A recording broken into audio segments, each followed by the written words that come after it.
이번 장에서는 프랑스 혁명 이후에 미국과 유럽에 대하여 알아보겠습니다. 우선 프랑스 혁명은 인간의 완전성을 외치는 합리주의적 자유주의를 필두로 하여 전 종상주의 사회에 대항하는 혁명이었습니다.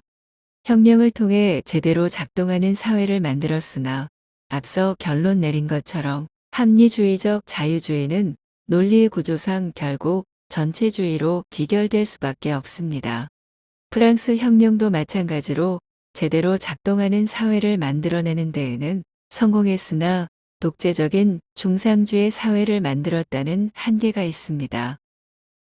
미국의 독립혁명은 이러한 프랑스 혁명 정신에 반대되는 인간의 불완전성을 주장하는 반합리주의적 자유주의를 필두로 계몽주의적 독재주의, 즉 독재적 중상주의에 반대하는 입장입니다.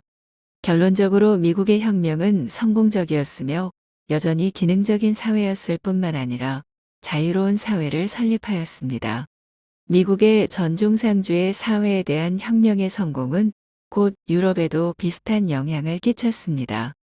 특히 미국의 식민지화를 통해 왕을 중심으로 한 중앙집권 체제의 복권을 노리던 영국의 경우에는 낭만주의 사상을 중심으로 하여 절대왕권주의에 반발하는 운동이 일어났고 이는 결국 절대왕권주의의 몰락을 초래했습니다. 이러한 과정을 통해 생겨난 미국 사회의 구성은 기존의 사회와는 다른 모습을 보였습니다. 우선 미국은 극단적인 보수의 정당들에 의해 중앙 집권적인 사회가 될 수 없습니다. 정당들은 자율성을 중요시하며 권력의 결집을 견제하는 역할을 수행합니다. 다음으로는 사회, 경제와 정치가 분리되는 모습을 보입니다. 기존의 사회에서는 모든 계층이 결국은 이어져 있었기 때문에 한 계층의 지배자가 다른 모든 계층 또한 지배하였습니다. 하지만 사회, 경제와 정치가 분리되는 사회가 형성됨으로 이러한 문제를 해결할 수 있었습니다. 마지막으로는 보이지 않는 자치에 토대를 두고 있는 사회였습니다. 교회, 로터리 클럽 등의 기관들은 공식적인 통치기관은 아니었으나 사실상 사회에서 통치 행위를 하는 기관입니다. 사회적인 배경이 없는 사람들도 이러한 조직을 통해 힘을 얻을 수 있다는 점에서 반전체주의의 역할을 하는 조직이라고 할 수 있습니다.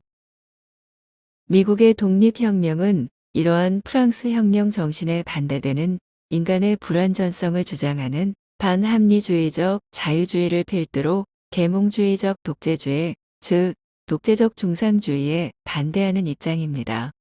결론적으로 미국의 혁명은 성공적이었으며 여전히 제대로 작동하는 사회였을 뿐만 아니라 자유로운 사회를 설립하였습니다.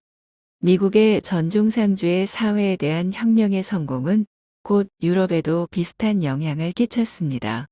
특히 미국의 식민지화를 통해 왕을 중심으로 한 중앙집권 체제의 복권을 노리던 영국의 경우에는 낭만주의 사상을 중심으로 하여 절대왕권주의에 반발하는 운동이 일어났고 이는 결국 절대왕권주의의 몰락을 초래했습니다. 그러나 사회가 지나치게 복잡해짐으로써 사회제도가 산업 시스템을 통합하지 못하게 되었습니다. 이를 통해 정치적 지배와 사회적 지배가 일어나고 자연스럽게 중앙정부가 이에 개입하게 됩니다. 자치의 퇴보를 의미했습니다. 자치가 퇴보한 사회에서는 민주정치가 개인의 결정을 정부에 맡겨버리고 책임을 회피하는 수단이 되어버렸습니다. 또한 다수에 의한 지배를 수용하여 자치를 포기하게 되었고 이는 미래에 독재가 일어날 수 있는 여부가 생긴 것입니다. 이러한 현상은 점점 중앙 집권적인 사회가 되어가고 있음을 의미했습니다.